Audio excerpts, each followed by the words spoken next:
하나님 말씀은 출애굽기 32장 1절부터 14절 말씀입니다. 1절부터 4절 말씀을 합독하고 출애굽기 32장 1절부터 14절 말씀을 보도록 하겠습니다. 그러면 출애굽기 32장 1절부터 4절 말씀을 합독하도록 하겠습니다. 백성이 모세가 산에서 내려옴이 더딤을 보고 모여 백성이 아론에게 이르러 말하되 일어나라 우리를 위하여 우리를 인도할 신을 만들라. 이 모세 곧 우리를 애굽 땅에서 인도하여 낸 사람은 어찌 되었는지 알지 못함이니라.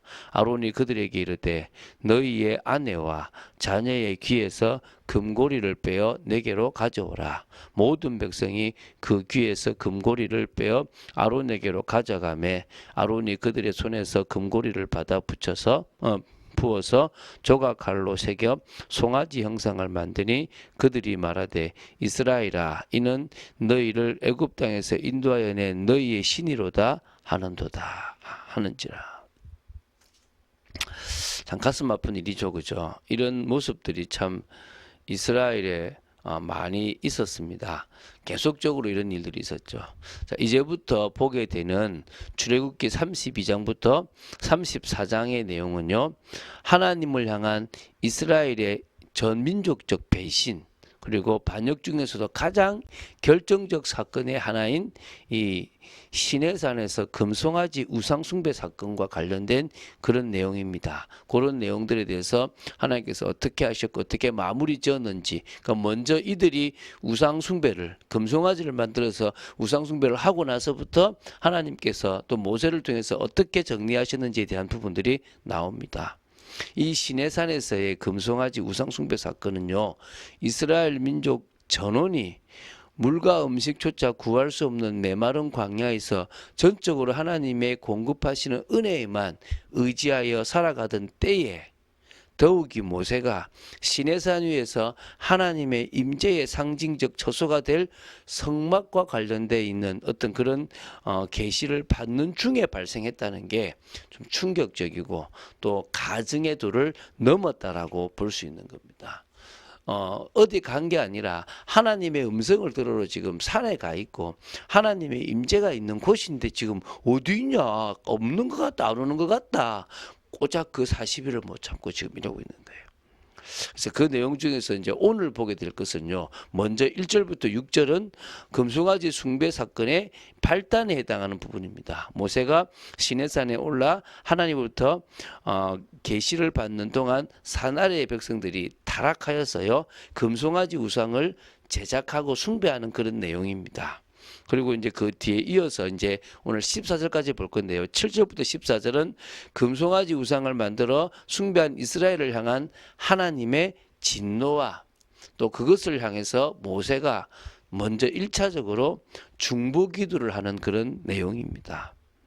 하나님께서는요, 이게 악하다 그랬어요. 이게 지금 그러니까 옛날에 목이 곱고 지금은 뻣뻣하다 그랬는데요. 이 반역 행위를 했던 그래서 우상 숭배의 죄를 범했던 이스라엘 향해서 진노하시고 그들을 모두 진멸하시고자 했습니다. 대신에 모세를 통해서 새롭게 큰 나라를 이루시겠다라고 말씀하시기도 했다는 것입니다. 그렇게 하실 수도 있습니다. 그런데 그때 이제 모세가 이제 기도하게 되죠. 자, 이럴 때 우리가 이걸 보면서 생각할 게 자꾸 우리는 눈에 보이지 않는 하나님을 눈에 보이는 하나님으로 보고자 하고 이렇게 만들려고 하는 모습들이 인간의 어리석음이고요. 두 번째는 하나님께서 역사하시고 계시고 우리에게 드러날 시간표가 있는데 그들의 때에 그들이 원하는 것처럼 이루어지지 않아서 뭐합니까? 지금 하나님을 만들어내라. 하나님이 어디 있냐라고 하면서 우상을 만들어버리는 그런 어리석은 모습들을 보게 됩니다. 우리의 삶에서도요. 그때처럼 금송아지를 만들지 않지만 비슷하게 목회자를 신으로 섬긴다든지 뭔가 비슷하게 지금 이상하게 흘러가는 모습들이 많아요. 그래서 저는 유독교, 불독교, 샤독교 이런 얘기를 많이 합니다. 유교와 섞여 있고 불교와 섞여 있고 또 뭐요? 샤머니즘과 섞여 있는 기독교의 모습들이 많거든요. 우리는 그것을 다 빼고 오히려 정말 더 순수한 기독교의 모습을 찾아가야 될 줄로 믿습니다. 자, 말씀 보겠습니다. 먼저 1절부터 4절입니다. 이스라엘 백성은요, 모세가 산에서 내려옴이 더딤을 보고 안 온다라고 착각을 한 거죠. 아, 이건 안 오는갑다. 그래서 아론을 찾아가서 자신들을 인도할 신을 만들어내려고 요청을 합니다. 지금 모세가 하나님으로부터 부르심을 받고 산으로 올라간 지 40일 동안 산에 있었는데요. 이스라엘 백성들은 이 40일조차도 기다리지 못하고 이 우상숭배 사건을 저지른 겁니다. 우리를 위하여 우리를 인도할 신을 만들라. 아론을 협박하는 겁니다. 하나님께서 40일 걸린다고 분명히 말씀했고요. 또 이거를 지금 뭐 안다면은 그들이 이런 일을 하지 않았을까요? 제가 볼 때는요, 이 지금 이런 것들을 분명히 성경에서는 지금 말씀하지 않았던 걸로 나옵니다. 그러니까 그들이 지금 40일인지도 모르고 올라가서 한동안 내려오지 않으니까 이런 인내하지 못한 그런 시험들이 들었겠죠. 어떤 부분에서는 40일이 아니라 1년이 지나도 하나님이 오실 때까지 기다리면 되는 건데, 왜냐하면 이스라엘 백성이 430년 동안을 기다린 거잖아요. 어떤 의미에서. 그럼 더 기다릴 수도 있고, 모세를 부르실 때 그때 이미 핍박이 있었지만은, 그러니까 모세가 태어나기 전부터 핍박이 있었는데, 모세가 부르심을 받고 쓰임 받을 때가 80이니까 80년 동안을 또 기다렸다고 볼 수도 있잖아요. 그런데 그들은 지금 뭐합니까? 이걸 못 기다리고 지금 만들어내라고 하고 있는 겁니다. 이 정도로 조급합니다. 우리가 신앙생활 하는 중에 우리의 시간표, 우리의 뜻대로 되지 않는다고 조급하는 것은 되게 위험하다는 사실을 기억해야 될 것입니다. 그때 이제 그 위협함이 좀 그거 했는지 아론이 오히려 말리고 기다려라 해야 되는데, 너희들 금고리 가지고 와 라고 해서 금고리를 빼어서 아론에게 주니까요, 금송아지를 만들었습니다.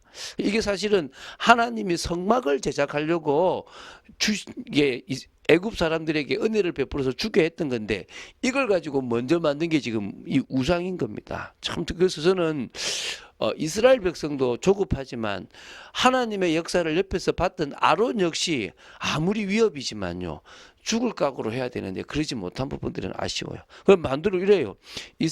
이스라엘아, 이는 너희를 애굽 땅에서 인도해낸 너희의 신이다라고 얘기해요. 참 안타깝죠, 그죠?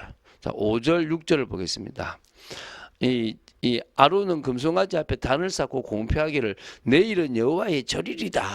이 지금 금송아지가 여호와가 돼버린 거예요. 그렇죠. 드라빔도 여호와가 변한 거 아니겠습니까? 이것도 지금 변해버린 거예요. 그러니까 자기들이 지금 보고 있는 금송아지가 여호와라고 얘기하고 있는 거예요. 이스라엘 백성들은 다음날 일찍 일어나 금송아지 앞에 번제와 화목제를 드리고 먹고 마시며 뛰어놀았습니다. 외관상으로 보면요, 이스라엘 백성들은 지금 하나님 앞에서 하나님이 정하신 절기를 지키는 것처럼 보여요. 그런데 실상은 우상숭배의 죄악, 아주 범죄하고 타락한 겁니다. 그래서 어떤 의미에서요, 교회에서 예배드리고 있는 사람들이 우상숭배하는 경우가 태반일 것입니다. 하나님이 아니라 눈에 보이는 돈을 섬기고 있고 눈에 보이는 뭔가를 섬기고 있는데, 하나님 복 주십시오라고 하고 있는 모습들도 있을 수 있다는 거예요. 이거 잘 생각해야 되는 거예요. 자, 우리 7절부터 9절 말씀을 보도록 하겠습니다. 하나님께서는 이스라엘 백성들이 산 밑에서 하는 모든 것을 다 아시기 때문에 모세에게 산을 내려갈 것을 명령하셨습니다.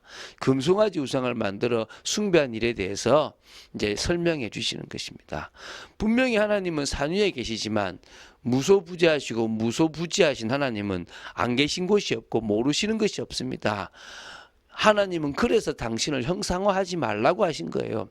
당신은 그 어떤 것에도 제한받지 않는 참 하나님이시기 때문에 자기를 제한하지 말라는 거예요. 근데 사람들은요, 뭔가 형상을 만들고 이게 내가 섬기는 하나님이다, 이게 내가 섬기는 신이다라고 자꾸 만들어가는 어리석음이 있죠. 그래서 이제 하나님이 모세에게 말씀하십니다. 내가 애굽 땅에서 인도하여 낸 네 백성이 부패했다. 그러면서 이제 뭡니까? 지금 금송아지를 만들어서 예배하고 있다라고 얘기합니다. 그 우상을 만드는 이유는요, 지금 자기를 위한 거예요. 그러니까 자신을 위해서 살아가니까 사단에게 종노릇할 수밖에 없습니다. 우리는 하나님의 영광을 위해서 살아갑니다. 여러분을 위해서 하나님 믿지 마세요. 우리는 하나님을 위해서 살아가는 존재입니다. 그래서 이제 하나님 그럽니다. 저들은 목이 뻣뻣한 백성이다. 목이 곧은 백성이다. 교만하여서요. 자신들이 생각대로 자신들이 최고인 줄 알고요.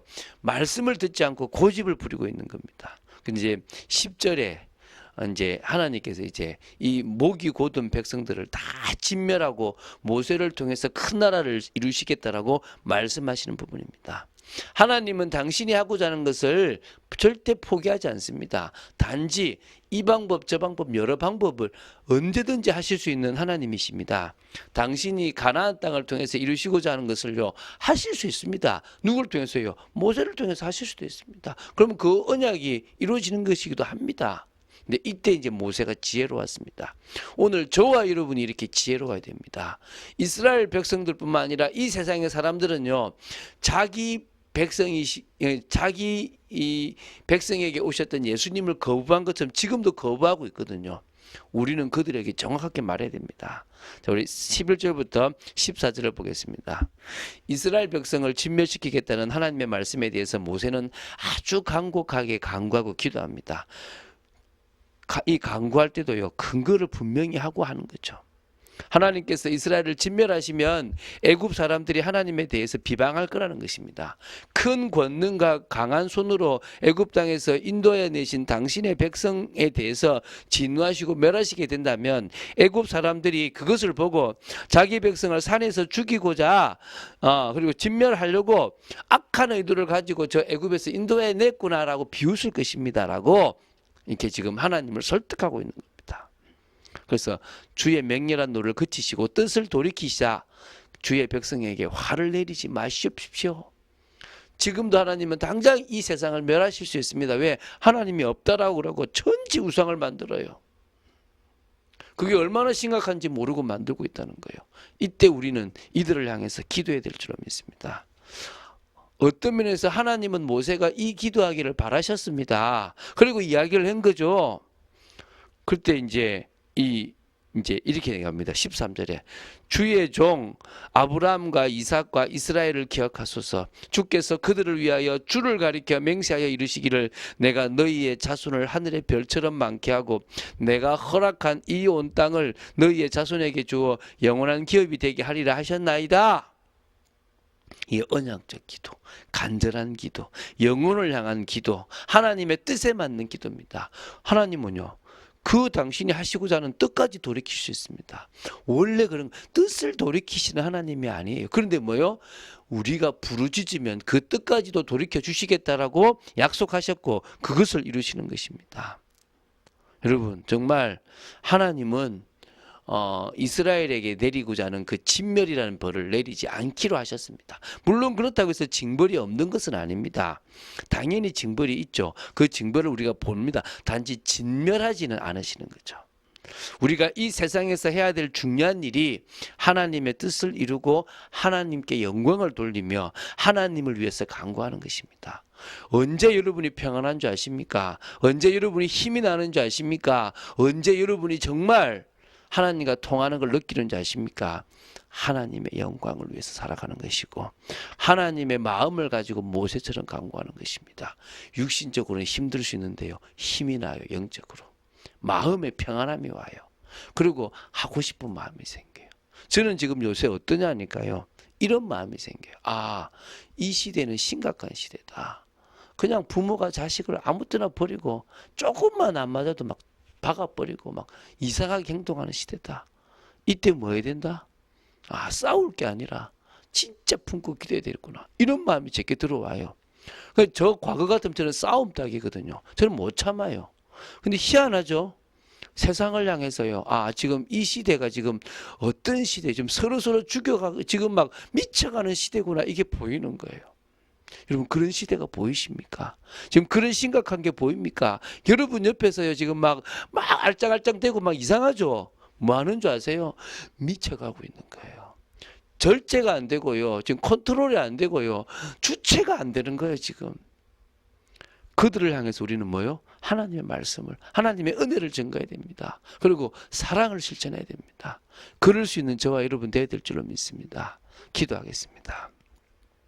주는 그리스도시요 살아계신 하나님의 아들이심을 고백합니다. 정말 이 우상이 가득하고 이 이스라엘 백성들처럼 자신들이 만든 그 금송아지가 하나님인 양 섬기고 또 타락하는 모습들을 지금 이 시대도 보고 있습니다. 교회 다니는 성도들도 정말 또 목회자들도 이럴 때가 있음을 봅니다. 아버지, 저희들이 진정으로 주님 앞에 섭니다. 이 시대를 구원하여 주시고 이 시대에 긍휼을 베풀어 주시옵소서. 저희들이 정말 기도하고 하나님의 뜻을 이루기를 간절히 소원합니다. 주 예수 그리스도 이름으로 기도드립니다. 아멘.